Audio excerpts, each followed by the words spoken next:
Hey guys, today's tutorial is going to be how to make a hipster Instagram account. First you're going to want to start with the username. Um, Make sure that it's really punny or a bad joke, something that people cringe when they look at. Next up, we're going to work on the bio. Your bio says a lot about you as an individual. You want people to see it and say, wow, this guy's a creative soul. So maybe choose like a quote from a poem you've never read, like Allen Ginsberg or Shel Silverstein. You want to let your followers know your astrological sign. Hipsters are really uptight about all that shit, so if you can include more than one, that's always probably pretty good too. Now let's move on to the Abby.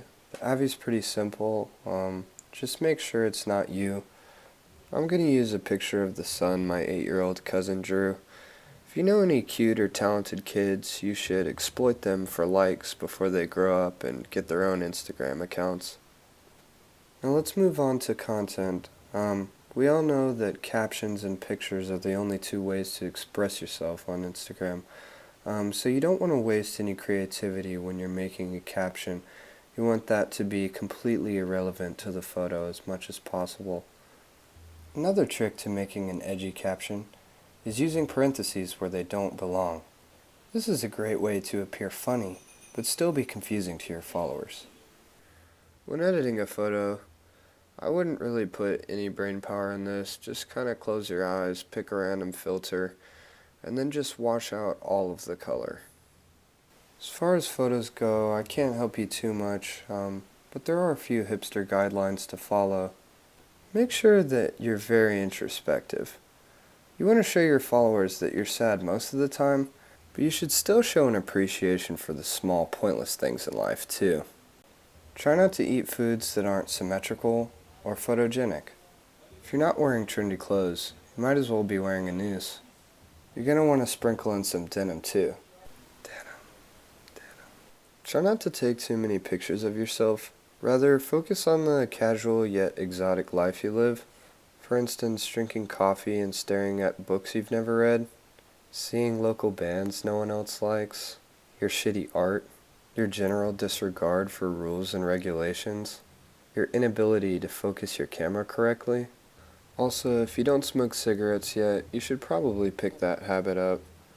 If you ever run out of ideas, you could just take a picture of your nearest sign. It's very important to obsess over a has-been actor. You're going to want to choose carefully, probably an actor no one else really likes. Never post anything too new of them. These pictures should catch your followers off guard and make them say, wait, is that the guy from National Treasure? There are a few mainstream things that it's still okay to like though, like pizza. You don't need to have a good relationship with your parents. Just make sure to have access to their trendy old Polaroids and jeans from the 80s. The problem with being a unique and talented photographer is that you don't get to take pictures of yourself as much as you want to. Mirrors are great for this.